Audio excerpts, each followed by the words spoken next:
Welcome to Pop Culture on the Apricot Tree, where we talk about gospel insights through great stories and help you find entertainment that is both true and beautiful. Pop Culture on the Apricot Tree is part of the Public Square Media network of podcasts that seek to bring an LDS perspective into the public square. I'm your host, Liz Busby. I'm a writer of science fiction and fantasy, a reviewer of books, and a Latter-day Saint. And with me today is my co-host, Carl. My name is Carl Cranney. I have a PhD in religion, and I have written on the intersection of religious themes in pop culture. And we have two guests with us today. Carol, will you introduce yourself? I'd be happy to. I'm Carol Rice. I'm Communications Director for Public Square Magazine, and I'm a solar-powered mom of 5. I'm a nine-eye of 6, and really excited to talk about the topic we've got going on today. Okay, and our other guest is Tiffany. Yes, my name is Tiffany Hales. I am an attorney. I'm also a mom, but most importantly, I am a full-time fashionista. I love it. I love it. And today we are going to be talking about motherhood in the media. We're going to discuss some of the best and worst portrayals of mothers in movies, TV, the things we wish we saw more often in media, and just in general, our feelings about how motherhood is portrayed. But first, we're going to do our best books segment, where we each recommend one thing we're watching, reading, or listening to. Since we were doing an episode on motherhood, I thought I'd recommend one of my favorite parenting books. So I went through my Goodreads and found this in my parenting category. It's a really funny book. It's called Because I Said So: The Truth Behind the Myths, Tales, and Warnings Every Generation Passes Down to Its Kids by Ken Jennings. Yes, that Ken Jennings, the Jeopardy Ken Jennings.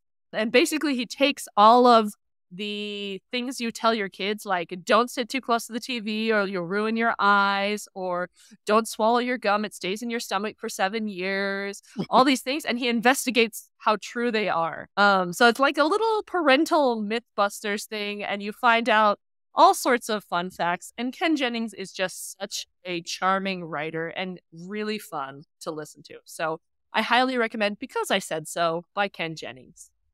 So I have a question. Does it not ruin my kids' eyes if they're too close to the TV? You must read and find out. Okay. What have you got for us today, Carl? So I have an oldie but a goodie, because when I was doing my master's program, I had a gentleman who lived up the street who was in my branch who owned the first 7 or 8 seasons of The Simpsons. And I would just borrow them one at a time and just watch them straight through. And I finished my program and moved away and didn't keep up with The Simpsons. But because we were doing this episode, I wanted to revisit Marge a little bit. Spoiler alert, that she's going to be one of the ones that I bring up. And I watched some of the episodes so I picked up where I left off. And oh my gosh, like something you're watching, reading, or listening to. I have forgotten how good The Simpsons is, and I'm going to keep watching The Simpsons now. Like, I'm in season 9 now. It's a great show. There's a reason this show has been on the air since the Reagan administration. And these voice actors are among the most highly paid people in the entire voice acting industry, because the show is fantastic. And so I am watching The Simpsons right now. I think that is fascinating. I grew up in a household where we were not allowed to watch The Simpsons. So maybe I need to revisit this. There's a reason that I started watching it when I was in my master's program finally. Like, I was one of those families too, but I don't know that I'd recommend it for kids, but it is for adults who can get the humor and some of the things. It's not quite adult animated show, but it is more along those lines. I think in the 80s, people were like, oh, animation, it must be for kids. No, I think we're wiser than that now. And so that should inform our sensibilities. I should hope we are. Carol, what have you got for us today? I'm finding myself very fascinated about the conversation going on around AI, specifically ChatGPT. Barry Weiss, I like Barry Weiss anyway. Her last episode of her Honestly podcast was an interview with Sam Altman, I want to say the CEO of ChatGPT.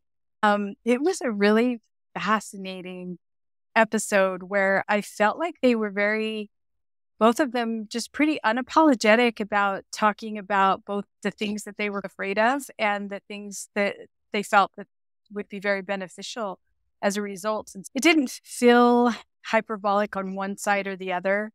It just was a really great conversation. And I I learned a lot. I'm more fascinated than ever. I'm very undecided about what I think about all of this and what's coming our way. But yeah, highly recommend it because I think there's implications for just how we're going to handle this with our families and ethics involved. And there's just a lot to think about. Yeah. Yeah, definitely a ton to talk about there. I actually had an interview for teaching writing at BYU today, and we spent a good deal talking about ChatGPT and the implications for teaching writing in college. So it's going to be an interesting world out there, but the worst thing we could do is put our heads in the sand and just pretend like it's going to go away, because it's not. Tiffany, what have you got for us? I am currently obsessed with the Lori Vallow Daybell trial, which is happening here in Boise, where I live. I followed this story from the beginning, and the news organization that broke this story is called East Idaho News, and they had a particular reporter. His name is Nate Eaton, and if you've seen the footage of the reporter tracking Lori and Chad in Hawaii, saying, "Lori, where's the kids?" That's Nate Eaton. And so he is camped out in Boise currently for the duration of the trial. And every night he does a YouTube video, which he also simultaneously broadcasts on Facebook as well. It's called Courtroom Insider. And he starts it at 7:30 every night, and it goes anywhere from 30 minutes to an hour, depending on how much he has to say. And he gives the rundown of what happened in the trial that day. He also honors the victims every night. He tries to have some little story about the victims in this case. And then he takes viewers' questions about the trial. And so I have been religiously listening to him every night. I tell the dog, it's 7:30, it's time for a walk. We're going to go listen to Nate Eaton. And we walk around the neighborhood and listen to Courtroom Insider. I highly recommend Nate's, I call it a podcast for lack of a better term, although it's not on a podcast format. He does a really good job with trial analysis. And the other thing he does a really good job with is there is a lot of crazy stuff coming out that if you were not a member of the Church of Jesus Christ of Latter-day Saints, you would think this is really very cultish. And he is an active member of the church, and he does a very good job of separating out the crazy, saying this is not mainstream LDS church beliefs. They have taken this to an extreme. This is how the mainstream LDS church is. And so I've really appreciated him doing that as well, in bringing that analysis so that people who aren't members of the church that are following him can hopefully not walk away from following this trial thinking very negative things about members of the church. Yeah, that's so nice to know that we have a reporter who knows what he's talking about in this case. It's very important.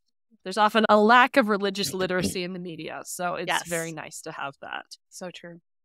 I wanted to jump in really quick and just say on the subject of ChatGPT, something that I really hope someday that I will watch is, we can link this in the show notes. Someone asked ChatGPT to write a spec script for a movie about a Latter-day Saint missionary who becomes a superhero. And then they asked them to write a sequel to it.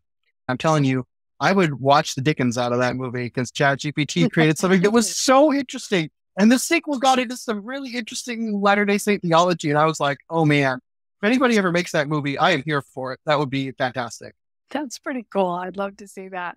Yes, definitely hand me those links. And we will have links to all these recommendations on our website, popcultureapricottree.com. And if you buy anything through these links, it helps support the podcast so we can keep bringing you conversations about the true and the beautiful in pop culture.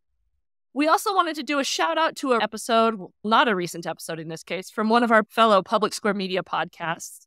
And we're actually spotlighting Carol's podcast, the Raising Family podcast. Last March, right when the whole mess with Disney and the state of Florida was taking off, the Raising Family podcast put out an interview with a former DreamWorks animator, Andrew Young. And the insights that he offered into just how intentional children's media producers are in trying to shape the future of families is frankly just incredible. It's really a must listen for all parents of young children. So it can help you think about the media that you're choosing for your kids. And it goes right along with the message of this podcast that we want to think about what media we're consuming and what kind of messages it's sending us, and talk about those. Even if you choose to watch something that sends a message you don't agree with, like making that conscious choice to talk about it and talk about why you disagree with it. I think the Disney Florida thing is blown way out of proportion and is getting, frankly, ridiculous. There's a large grain of truth to the fact that the entertainment industry has a lot of influence on future generations. So we'll have a link to that in the show notes. That was last March on the Raising Family podcast, Andrew Young's Social Engineering in Media. And now we'll get on to our main discussion of motherhood in media. Speaking of how the media influences how we think about things, kind of my inspiration for this is just noticing that a lot of movies that I watch with my kids, the parents are the bad guys, right? They're the ones restricting the teenagers' freedom or whatever, or they're just left out if it's just about the kids. The parents basically aren't there or aren't part of it, or they're the comic relief. There's not a ton of really functional families in the media that I've been watching recently. And I just wanted to talk about what we've noticed in the past and in recent media, good portrayals of motherhood, not so great ones, complex ones, and what things we wish there was more of that we could share. And maybe you guys will have seen things I didn't see, and we'll all get good recommendations today. Does anyone have any particular thoughts that they want to start with on the topic of mothers in the media? I asked quite a few friends, my daughters, daughter-in-laws, I even put it out on Instagram. And I was surprised how consistently people came back with one thing in particular. They said it lots of different ways, but if I had to really boil it down to one thing that I heard over and over again, was just that mothers are portrayed either as almost perfect. So somebody that you don't feel like you could emulate because they're just so perfect, or they're awful and absent. That it was really hard to find somebody to model that wasn't one of the extremes. She's either superwoman or she's the reason for all of the subjects' Trauma. problems. Yeah, the trauma. Exactly. Yeah, that she's just hard to get her hands around a good model. And I think I feel that as a mother, like it's hard to find a mother as a person in media, right? Instead of as a role to someone else, which, yeah, motherhood is being a big part of someone else's life. Like your mom and your dad, but in this case, your mom we're talking about, is the biggest influence on you growing up. And it makes a huge difference to you. But you're also a person as a mother. And so you want to see some of that humanity as well. Agreed. One of the shows that I put down or that I thought about, because I really like how this individual is portrayed, is if you've ever watched Friday Night Lights. I love Friday Night Lights. And Tami Taylor is the mom on Friday Night Lights. And she is married to the football coach. And at the beginning of the show, they have a teenage daughter, and she's going through all sorts of angst with her teenage daughter. And then she ends up pregnant. And so a big span of time between the teenage daughter and the new baby. Plus, she's also a principal. She has a job. She started off as a counselor, and then she became a principal. To watch her kind of struggle with the angst that her teenage daughter is putting her through, plus managing what it's like to have a much younger child and juggling your work schedule and your home commitments, and then juggling her commitments that are required for being the football coach's wife. And there's a lot of times on that show where she humanizes it. She's not perfect, and she doesn't pretend to be perfect, and she owns her mistakes and admits her mistakes, but she tries. You know, you and I have the exact same amount of experience being parents. And the truth of it is that we just don't have any control. You know, for the most part, we're just winging it. And I don't know what to do. I don't know what to do in this situation. But I'll tell you what, the most important thing to me is that my daughter be able to talk to me. A girl is entitled to that with her mother. And I think that makes her so human, because I think us as mothers, at least most women as mothers, I'm never intending to do anything that's going to be hurtful or harmful to my children. But I'm not perfect, and I could go through and list a litany of parenting mistakes that I made. But I hope in the end, my kids will say, we know that you tried. We know that you were trying to do your best with what you had, and that they will have grace with me with those parenting imperfections. And I suspect that as they begin to have children and have their own parenting imperfections, that maybe that grace for me will happen. But I really like how she's portrayed because I think she's a very real, relatable mom that we can see in the media. There's something to be said for the family sitcom, which has gone out of style, I feel. There's not a ton of them, and at least I don't watch them with the downfall of network television to the streaming age. It's all superheroes and sci-fi fantasy, especially in my house, with the exception of Ted Lasso. But there's not a lot of family interactions day-to-day kind of things that I watch. Carl, you got any thoughts? So it's interesting that you bring this up, the idea that the family sitcom has completely died, which is why, as I mentioned earlier, the one that I wanted to revisit was The Simpsons, because I think overall, this TV show aimed at 13-year-olds and older to understand the jokes, whatever, and some of the references I think would go way over the kids' head. It's definitely for adults on occasion, or at least they slip things that are in that are just for the adult crowd watching. But I think The Simpsons is actually a relatively positive portrayal of family life. It's true that Homer is a dunce, but if you watch enough of the show, it's because he's got a crayon shoved up his nose that makes him an idiot, and he pulls it out, he becomes a genius for an episode, and then at Lisa's behest, he has to push it back in so that it becomes his normal self again. Anyway, but Marge is the stay-at-home parent, and no matter what happens, they are both faithful to each other, and there's never any hint of any sort of impropriety or anything like that. And so to see Marge go through the various things that she does as the stay-at-home mom, trying to wrangle Bart, who's just a nightmare, and Lisa, who's very smart, and Maggie is still just a baby and has been since, again, the Reagan administration. But one of the episodes that I watched for this is the one where Lisa wants to go help clean the oil spill. A tanker has crashed aground and oil is everywhere. We'd be doing our part for the environment. Plus, we get to clean up all those cute animals. Honey, we don't need to drive 400 miles to clean animals. You can stay right here and give the dog a bath. What? Oh, Mom, please. You can make this my birthday and Christmas present. Oh, all right, we'll go. But she takes Maggie and Lisa, and they go, and of course they show up and they're like, oh, I'm sorry, all the baby seals have been reserved by Hollywood celebrities, but you can scrub these rocks. But she scrubs rocks with Lisa for a couple of days until they realize this isn't actually really helping, and they head home to the disaster that is Bart and Homer being left alone. But I just appreciated that moment where Marge is like, no, we're not going to drive 500 miles to do this thing. That's crazy. But Lisa asks her to and makes her case. And Marge is like, all right, you've made your case. Let's do that. And they do it until it becomes obvious that it's not helping anymore. And I appreciated that. And I think Marge and Homer and The Simpsons as a whole are it's a cartoon family and hilarious, and dumb things happen. You don't shove a crane up your nose. That's not actually going to help anything.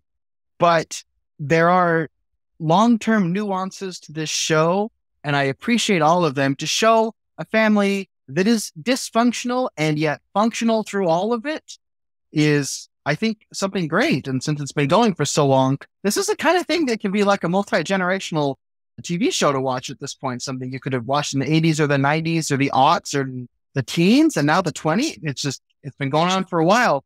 And I think one of the enduring reasons for that is because they're just a normal family, and Marge is part of that. And so that's why I wanted to bring her up as an example of a more complicated animated TV show that has some nuance and some heart to it. And despite all the shenanigans and the social commentary, The Simpsons has that.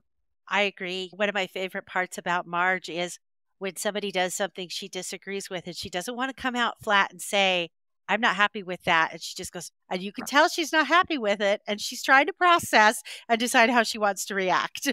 Absolutely. There's a couple of classic things that each character does, and Marge's little grunt of disapproval is definitely one of those. Doesn't that make you wonder what all of your kids would say about what your little message of disapproval, your little micro expression of disapproval is? We all have one. Makes me wonder what mine is. Well, I know what mine is, and it's awful, and I should fix it because we've come to the point where, like, when I'm really frustrated with my kids and there's nothing more to say and we just have to move on, I go, I love you. And we just move on. And yeah, when mom says, I love you, that means we need to stop talking about this. And I'm like, maybe I shouldn't make that my phrase of let's be done. Oh, dear. Yeah, I'll have to ask my kids mine. I worry that mine is just going from 0 to 60 and be like, all right, we're done. Time for bed. Anyway. I think mine is the stink eye, the eye of death. Like, I am not happy. And I give them the look and they're like, ooh, this might not end well for me.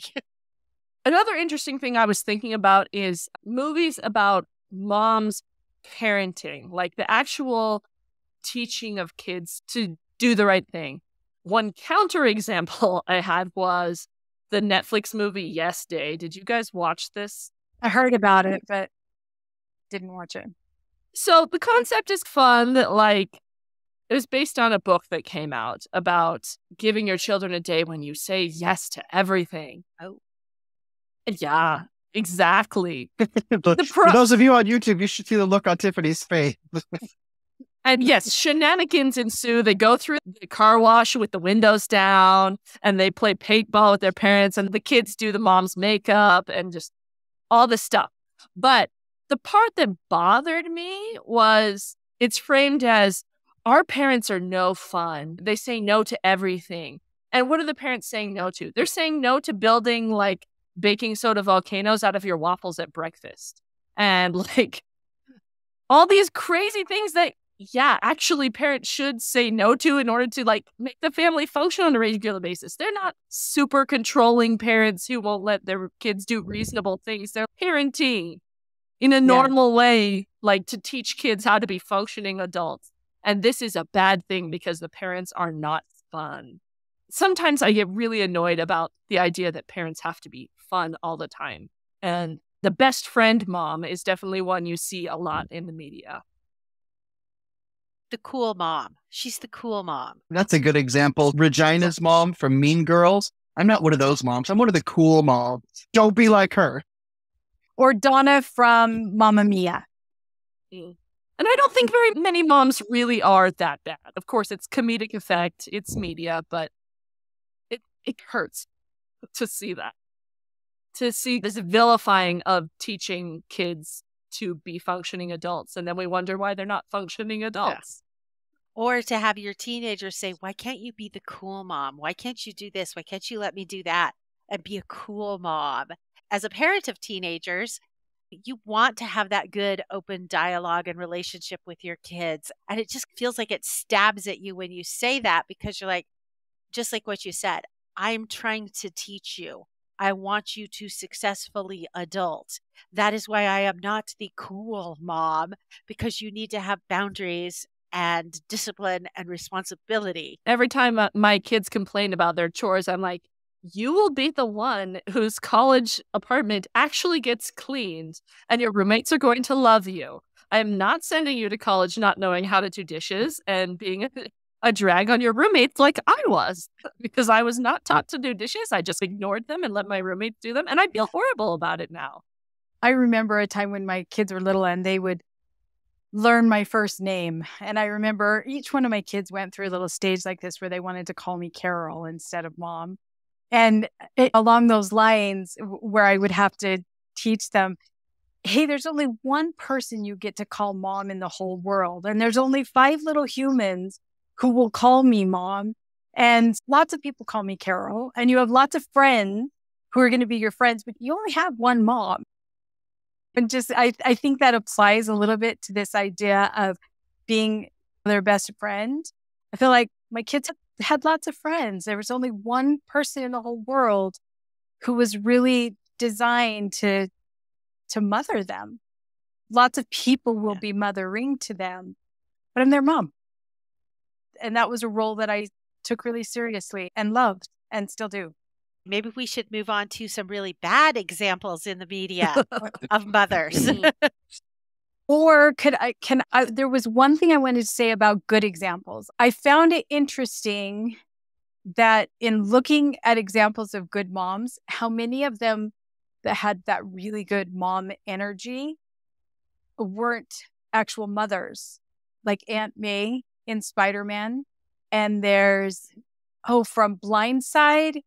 Do you know that story, Leanne Tuohy? Blindside is the story about the young man who's the football player, and she adopts him, basically. Yeah. adopts him, and just such a powerhouse mom. Again, lending that energy to somebody who wasn't her own child, but changed the trajectory of his life in really dramatic, significant ways. And in terms of like cartoons, I thought about Kala in Tarzan and how protective, and one of the sweetest mom songs that we all know, Cry every time. Cry. It came from a moment of her loving somebody that wasn't her own. Obviously, Tarzan was not her biological child. But I was just surprised how really good examples that I thought of. I realized, wait a second, in those situations, they weren't their actual moms, but they used that maternal strength that they had as a woman to completely change somebody else's life. I thought those were really beautiful examples for us to consider.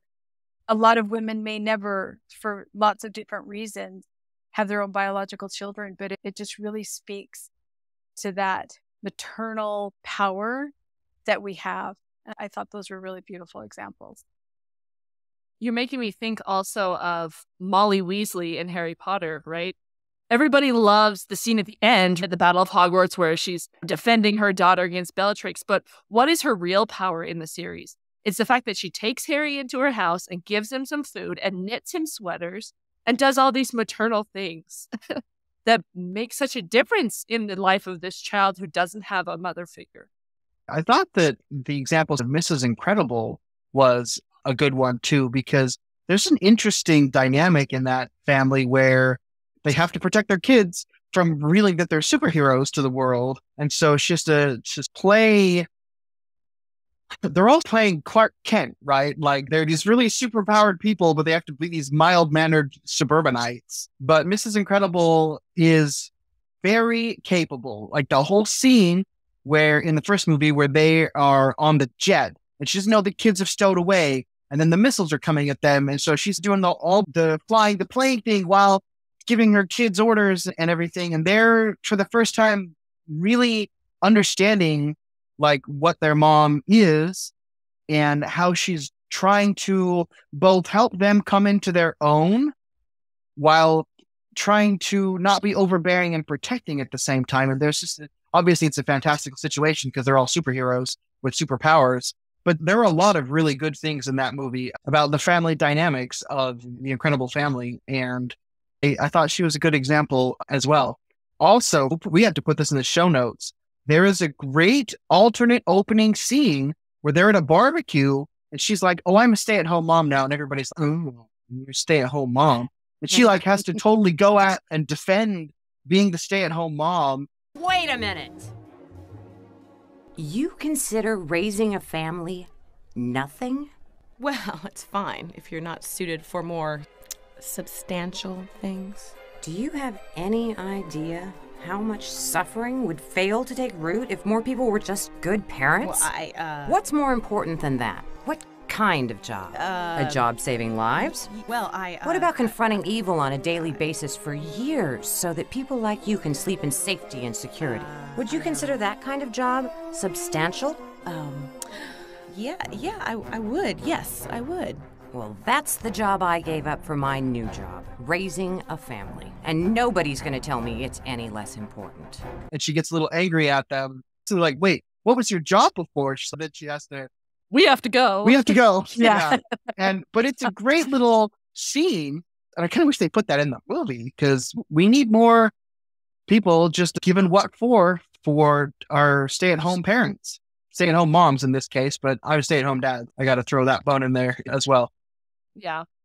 It's definitely a thing that is underappreciated. And I think it's important that we have portrayals of both, right? Parents, moms who work and moms who don't.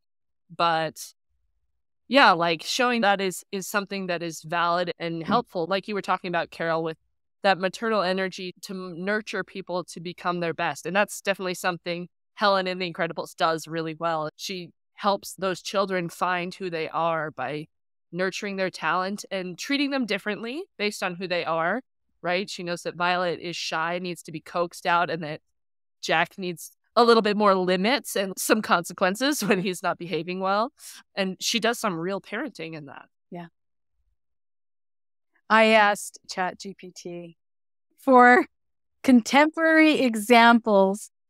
Is there a contemporary example of a healthy mother who is not juggling a career, but has prioritized motherhood as her career? And it gave me a list of 5 people who the very first thing in their description was their career. I said, no, not a career other than motherhood. And it listed 5 more people and listed their career. So take what we will from that.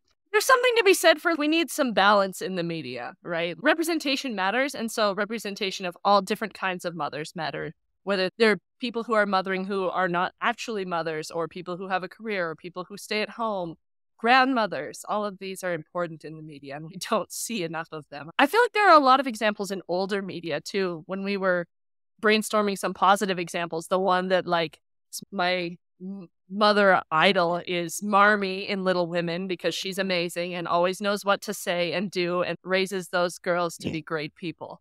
And also, this is not the movie version, but A Wrinkle in Time, Mrs. Murray in that one is another one of my, like, she's a scientist and a stay-at-home mom, and she always knows what to say to these kids. And she has a very maternal energy while still being very smart and intellectual and talented, and I love her. So those are some of my favorites, but they're definitely older literature. Anne of Green Gables, but again, that's another mom energy, not real mom. So Marilla Cuthbert, she does not want to be a mother to this girl. They wanted a boy and they wanted someone quiet. And I actually really like that dynamic between them, because it's taboo to admit when you don't like or get along with your child. And this is a little different because she's adopted, but like having a personality conflict with your kids and then learning to like them is definitely something that mothers experience. My 4 kids are all different personalities, and some of them mesh more easily with me than others. And that's okay. It doesn't mean I like them any less. I still love all of them, but I have to learn to love each one differently and uniquely based on who they are. And Marilla definitely goes through that, figuring out how to love Anne, who is her polar opposite in temperament. She does. She gets there. All right, we got to get to some of these bad parenting examples because they're super fun. I think the most classic recent one is, of course, Mother Gothel from Tangled, who's not technically a mother, but is absolutely the worst. It's like they took every trope of the narcissistic parent and decided to put it into a single character, and it was great. Look in that mirror. You know what I see? I see a strong, confident, beautiful young lady. Oh, look, you're here too. I'm just teasing. Stop taking everything so seriously. Everything is just so super passive aggressive, but I would hope that we could see it's all these sort of negative traits dialed up to 11. I would hope that we could look at that and be like, oh, maybe I shouldn't make that kind of joke toward my kid. Even if yours is only like a 3 on a scale of 1 to whatever she is, there's still some lessons to be learned there, and she's the worst. And it's unfortunate because it has like the most catchy song about motherhood, which I totally sing to my kids. And they're like, wait a minute, Mom. But I always am like, when they're arguing with me, I'm like, Mother knows best. And they're like, Mom, maybe not. Of course, that's a play on Father Knows Best, which is like the TV show from the 50s where, and maybe someday, maybe next year we'll do a Father's Day one where we talk about how fathers have moved from Father Knows Best to Homer Simpson. And that itself is an interesting evolution of portrayals of fathers in media. But it's clearly a riff on the Father Knows Best thing, but just turned negatively. But you go ahead and use it positively in your life. I grant you permission. He gets a laugh when we're having a little bit of a conflict over something. Mother knows best, and I love you. Exactly. Sometimes you need a little bit of humor to snap you out of a bad parenting cycle. I find laughing at myself as a parent can help. Yes. Any other examples we wanted to bring up? You look at the mom on Titanic, and she is so obsessed with money and status. She's not concerned about her daughter's happiness. She is concerned with money and status and how that is going to impact her financially and her status. And so she's all about Rose. You have to marry the rich guy. Meanwhile, Rose is, but I love Jack and he has nothing. And just everything that Rose's mother was doing to keep Rose and Jack apart, so that I can't even remember the name of the character now. The rich guy. He's such a non-entity, it doesn't even matter. All I remember about that character is Picasso. Nobody's going to be buying his stuff in 100 years. Like, just throw that joke in there just so you know, like, all right, it's okay to hate this guy. He's a completely one-dimensional character. Exactly. But just very interesting that I don't think Rose's mom, who is Ruth, sees herself as selfish. And that's what's really interesting in this movie. She sees herself as, I am providing, or there is a pathway for my daughter to have status and wealth. And that is a good thing for my daughter. And I want my daughter to have status and wealth because it opens up all of these other opportunities in life. So she does not realize in that movie how selfish she's actually being. And because she really thinks she's doing a good thing for her daughter. Meanwhile, as you can see from Rose's perspective, Rose is, I don't care about the status. I don't care about the wealth. That's not what is going to bring me happiness. True love and following what I want to do is going to bring me happiness. So it's a very interesting dynamic between the two of them in that movie. I was just thinking how that compares with Disney's Brave, right? Because this is a very common trope, right? Yes. That like the parents want the daughter to marry someone and the daughter says no, whatever it is that the dad says. I don't want to get married. I want to stay single and let my hair flow in the wind as I ride through the glen, firing arrows into the sunset. I like the way Brave does it better than the example you just brought up from Titanic, because we do end up seeing from the mother's perspective that she's doing this for her daughter's benefit. And like they both come to the middle, right? They both realize that the parental expectations on the daughter were maybe a bit much and steamrolling over her individuality and will. And the daughter realizes, hey, my parents don't actually want me to be miserable. They want to be responsible and to help me be an adult. And we have a responsibility for this kingdom. And there are things that need to happen. So they both come to the middle on that one. So I really like Brave as a mother-daughter movie. But there is that trope of particularly mothers' expectations of their daughters and the conflict that ensues there. It's interesting to see what kind of message is sent by who wins that argument, which is usually the daughter. But what's really interesting is I think that dynamic of mothers' expectations for their daughters transfers over very well into real life. I've got 3 daughters, and certainly I have had expectations for those 3 daughters. Some of my girls, I'm like, oh, okay, yes, I expected that. And then those same girls will do something that I'll go, no, that wasn't on my list. And then how I, as a mother, react when they are not fulfilling this expectation that I have of them. And then I have to check myself and go, okay, is this a reasonable expectation? Should I even have this expectation? How do I then adjust when they are making a decision that's not in line with what I think my expectation is? Just how you navigate that, because they are very well aware, each one of my daughters, when they are doing something that is not in line with mom's expectations. I don't have to tell them, they know. And so I think that we see that dynamic not only in movies, but very much so in real life as well. And then how do we as parents deal with expectations we've put on our child, and should we have even put those expectations on to begin with? I feel like there's a tension here that isn't just a mother-daughter, parent-child relationship with some of the stuff. Because I feel like when Ruth wants Rose to marry, that was a bigger deal in the early 1900s than it is today. Now you can go to college and get your own job and have your own credit card and your mortgage, whatever else. I'm reminded of a funny comment once that my girlfriend told me to treat her like a princess, so I married her off to a random stranger to strengthen my alliance with France. Like that's what being a princess was to a large extent, but now we have this very Disneyfied version of that. And so it's interesting that some of these examples of bad parents are maybe on some level just the differences in cultural expectation. We just think the whole culture was messed up back then because you didn't marry for love. Well, that was most of human history. And so this is an interesting thing to bring into our media diet, to bring up examples like this, where Ruth comes across worse because of our cultural expectations, not just because she's a bad mother in other ways as well. So that is an added dynamic to that sort of example of bad mothering. I think the part that bothers me about it is not that like some of these expectations are bad, because sometimes they are. Sometimes parents have inappropriate ideas of what they want their kids to do, or they want to micromanage their kids' life, and they've decided that they're going to be a doctor even though they're suited to be a poet or whatever.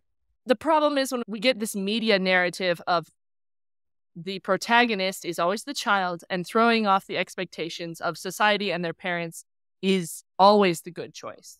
So I like it when we have shows that complicate this and say, just because someone has expectations of you doesn't mean they're wrong. We need to be a little more nuanced than that and consider, like you were saying, Tiffany, consider, is this a reasonable expectation? Is this a good thing for the child? Is there a way that we could have this in a different form? Like, it's a good thing to expect your kids to be responsible adults. How responsible adult looks is different for each person. Your child isn't irresponsible just because they decide they don't want to be a lawyer, they want to be a school teacher. That's not irresponsible. It's just a different life choice. And it comes with different associated things that you have to deal with. But throwing off all expectations is bad as a default, right? That's not a healthy way to do things either. And if you'd like to know more about that, you can go listen to our episode on Turning Red. Yes, Turning Red. Oh. Turning Red was fun. Oh, I love how all three of you were like, oh, all at the same time. I wanted to like that movie, and I was severely disappointed by it. But we already did a whole episode about that, so we won't go on too long about it. 5 minutes in, I knew I wasn't going to. It was hard because Pixar has done pretty well at this before, it seems, but that one not so much for us. So I wanted to bring up a sort of, it's complicated example. And it's interesting because this is a mother who has been portrayed in different ways over time. And part of what I did to prepare for this podcast was to go watch an episode of the original 1960s Addams Family, and then some of the 1991 movie, and then some of Wednesday, which I hadn't watched before. And I can already tell I don't like it because part of what it's so fun of the 1960s Addams Family is that there's this bizarre, macabre family trying to just get along with all their suburbanite friends. And the mismatch is the source of all the tension and the humor. And they don't understand why this guy does not want their kids to go to school after he meets Pugsley and Wednesday. And then by the time it evolves to the movie or the TV show that came out last year, they're like, no, we're going to send Wednesday off to her own boarding school with vampires and sirens and Medusas. And I'm just like, I think you've missed the point. But it's interesting to see Morticia in all of these variations is a pretty good mom to Wednesday because they're so of like mind. And this is just part of the whole Addams Family themselves are just so macabre. And she's cutting the heads off of roses and, oh, look, the thorns are so nice this year. And while Wednesday's off like trying to light her brother on fire or something. It's just what the family does. But I thought the sort of scene that I saw between Morticia and Wednesday in the Tim Burton TV show from last year was interesting because there was I've always wanted the best for you, but now it's time for you to spread your wings and leave the nest and become your own person. And so there's this interesting dynamic that seems to have always happened between Morticia and Wednesday, that they're so the same, but I think the healthiest of the ones that I reviewed for this podcast was actually the most recent one, even though there's a strong sense of expressive individualism, which is a philosophy I don't necessarily agree with. But the idea of your kids growing up and leaving the house and becoming their own person, that's the plan of salvation on one level, right? That's why we're here. to leave the presence of our heavenly parents and to become our own people. And so that was just a really interesting mother-daughter relationship to review as different people have portrayed it over time. I don't know. Morticia Addams and Wednesday Addams I'm going to put it not in a good category or a bad category. It's a complicated category and was really fun to watch. Any other complicated mothers we should discuss? Oh, I've got a lot to say on complicated mothers. A couple of thoughts came to my mind. Stepmoms and how stepmoms are portrayed in the media. And I think the two examples on extreme ends of stepmoms are obviously Cinderella and the evil stepmom who does not want Cinderella to marry the prince, wants one of her daughters to marry the prince. And then we have Carol Brady. And Carol Brady is like Superwoman stepmom. And it's so interesting because if you watch the Brady Bunch, I think maybe the first episode is the only episode where they deal with a step-parent situation. When Mike and Carol are getting married, Bobby is a little bit sad. He's looking at a picture of his mother, and Carol says, "Oh, she'll always be your mom," etc. And then there is never a mention ever again of either one of the original spouses or parents to these kids. And it is like they are one nuclear family born under the same umbrella. And I have been a stepchild. I have also been a stepmom. And those family dynamics in the best of circumstances are complicated, let alone in the worst of circumstances for a whole variety of reasons. And I just think that sometimes the media doesn't do a really good job of portraying the challenges and the blessings of step parenting, that it is either you are the evil stepmom, or if you're not Carol Brady, then you're failing at step parenting, sort of a thing. There's not a lot of middle ground there. And I think that's unfortunate. And I think more often than not, step parents get portrayed on the Cinderella end of the spectrum as the evil step parent, and you're here to ruin my life, and your presence ruins my life. And so that's why I put it in the category of this is complicated. For sure. And like, even when it does turn out well in the end, it's like the last 10 minutes of the movie, they have a good relationship with their step parent, or they like have the inkling of the beginning of a good relationship. And that doesn't really balance out all the rest. Exactly. And then I also had to put reality TV moms in there too. Under the it's complicated. Because again, I picked two reality TV moms that seemingly have very opposite agendas and very maybe somewhat opposite parenting styles. I picked Kris Jenner, also known as the momager for the Kardashians, and then Michelle Duggar, who is the mother of 19 children and runs a very regimented household with her 19 children. And they each have very different kind of mothering styles and dynamics for how they are raising their kids. And it also makes me think, again, when we are consuming this media as consumers of media, how does seeing these examples in reality TV, because I think we know a lot of reality TV is very scripted, how do those portrayals of those moms, how do we internalize that, and how does that then subsequently come out in our parenting with our own children? Any thoughts on that now that I've thrown it down there? I'm also thinking about there's a good segment of fixing parents type of shows like the Super Nanny or their Mom Swap one. Yeah, Mom Swap. What Swap? One that I just watched it's starring the worst mom in America, Lenore Skenazy. I don't know if you heard of her. Back in the 90s. Lenore Skenazy. Oh yeah, I love her. So back in the 90s, she became famous and went on the Today Show and all the talk show circuits because she let her 9-year-old try to ride the subway home. Like, she gave him directions and a map, and it was a controlled situation, but somebody found out, and all of a sudden she was on the front page of all the newspapers as the worst mom in America. So now she has a show where she helps overprotective parents let their kids do stuff. I watched one today where There was a 10-year-old whose mom was still cutting his food and feeding it to him, and he wasn't allowed to ride a bike. But his stepsister, who was 6, could ride a bike because they were operating under 2 different rules for the 2 different kids. But the point being, parenting under a microscope kind of thing, and seeing up close how someone is a parent, I think that's healthy for us.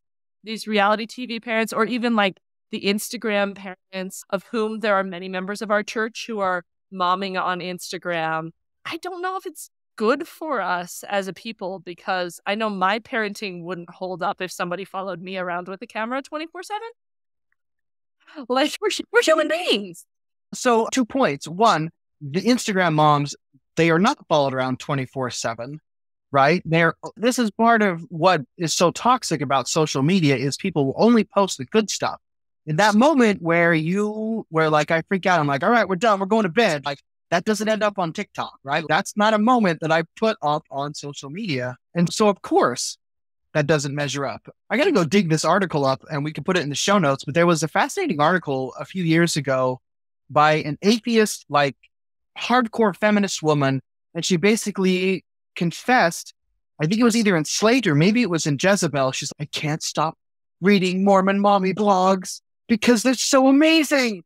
And it was this real interesting testament to me, because she talked about in the article about how she confessed this to some of her, again, very liberal, mostly atheist friends who do not agree with a lot of the politics of the Church of Jesus Christ of Latter-day Saints, but all of them could not stop reading Mormon mommy blogs. It was like this window, not in an anthropological, like, oh, look at that monkey over there sort of way, but in a genuine, this is amazing because everybody here has to wrestle with like questions about religion and reality and life and meaning and parenting and how to do all the stuff. And all of these Mormon mommy bloggers, I'm sure they have problems and they talk about these problems. One of the things I like about the Mormon mommy blog genre is it seems generally to be a little more open than the sort of TikTok, Instagram version that it has evolved into today. But this article was probably, I don't know, maybe a decade ago at this point, where a lot of these really deep questions are figured out. And so there's still drama, there's still things that happen, there's still imperfections and complications. But the baseline is there and it is beautiful. And it was just a really fascinating article to read. I don't know if that's an endorsement of Instagram, TikTok mommying. I'm a big fan of Lenore Skenazy. She also wrote the book Free Range Kids. And I got to say, just as the stay-at-home dad, I get away with stuff. This is a deeply unfair situation. I know that when I go to the store and I've got my 3 kids running around and they're causing trouble and just running up and down the aisles, and I'm like, whatever, kids, don't knock stuff over, you're fine. I do not think moms can get away with that the way that I can, because they're like, oh, look, the dad's doing such a good job. The kids aren't dead. And it's a sexist thing that is advantageous to me.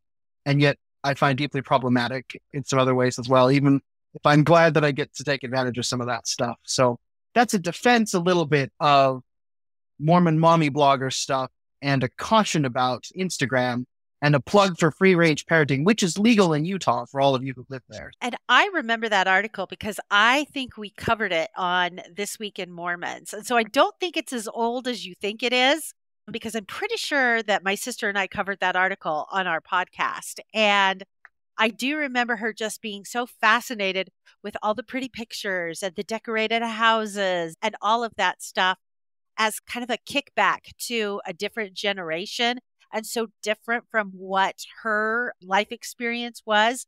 But I do agree that things have evolved from the blogging situation. I think there was a lot more reality going on in the blogging because you could have a blog that you pulled up and you could read words.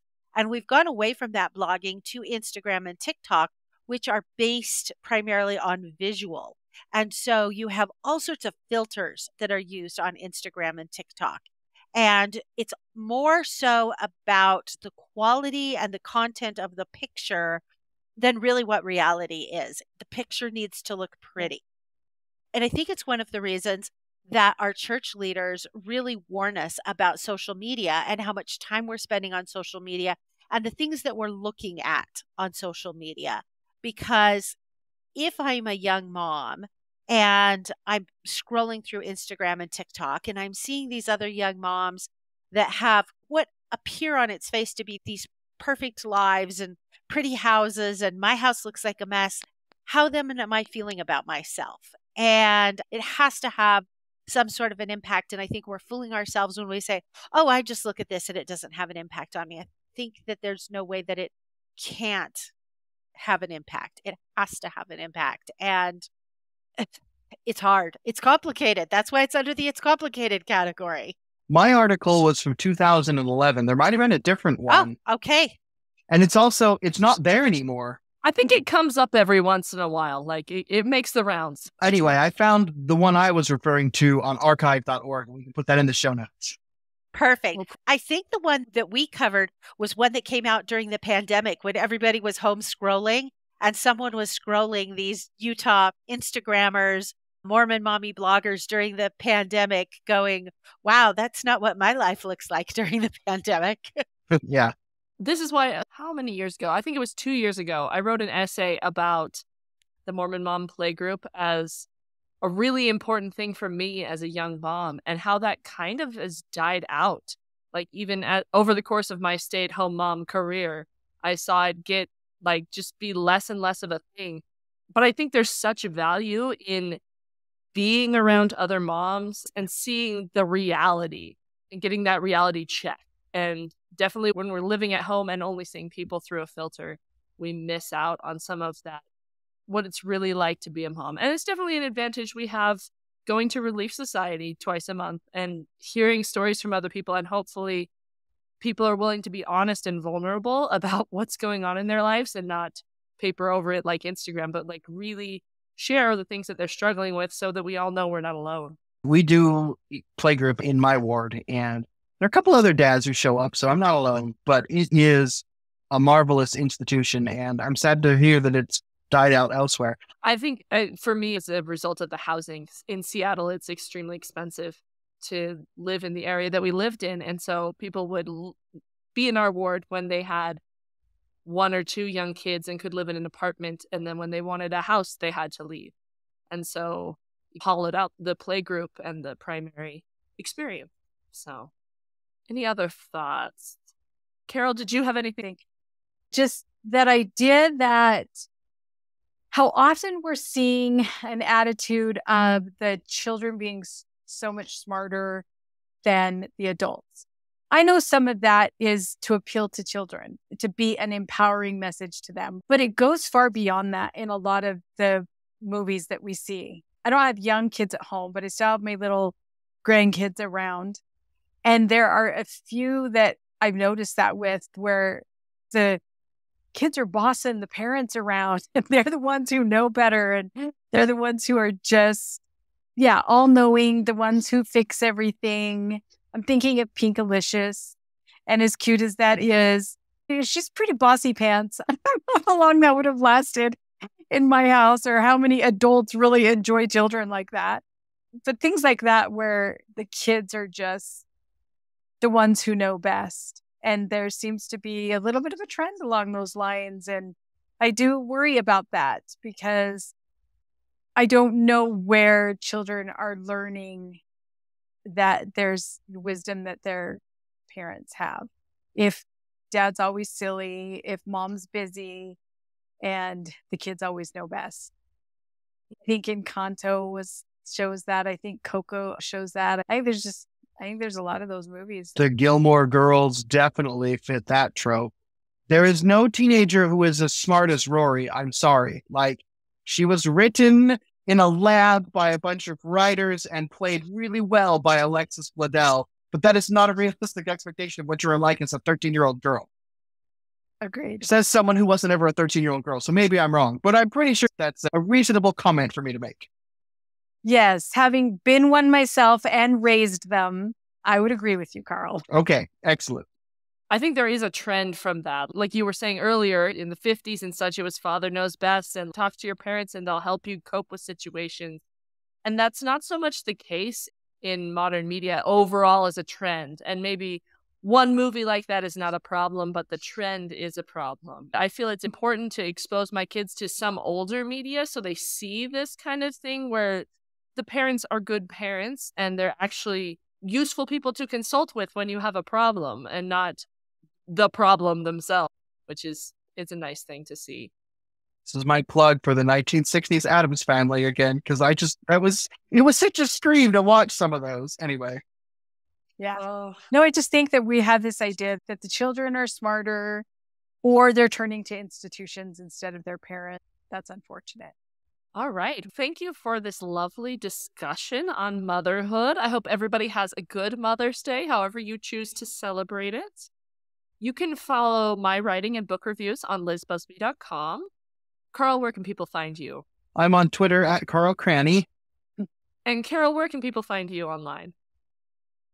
Public Square, where I do a lot of my work. Awesome. And Tiffany, where can people find you? I podcast for an organization called This Week in Mormons. And my sister and I are what is known as the TWIM Sisters, the acronym for This Week in Mormons. And we podcast once a month for This Week in Mormons. And so you can go to This Week in Mormons both on Facebook and Twitter. And we actually even have a TWIM Sisters Instagram account. Every time we podcast, we do a segment called Our Favorite Things, and we put our favorite things on our Instagram account.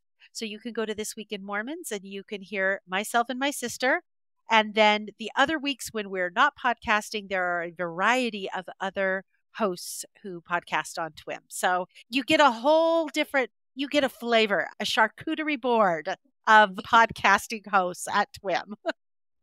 Indeed. And they're all very fun. I have listened to the Twin Sisters since you guys started, and I love your stuff. I really enjoy Mormons Behaving Badly, one of your recurring segments where we talk about members of the church who maybe we don't want to claim as members of the church.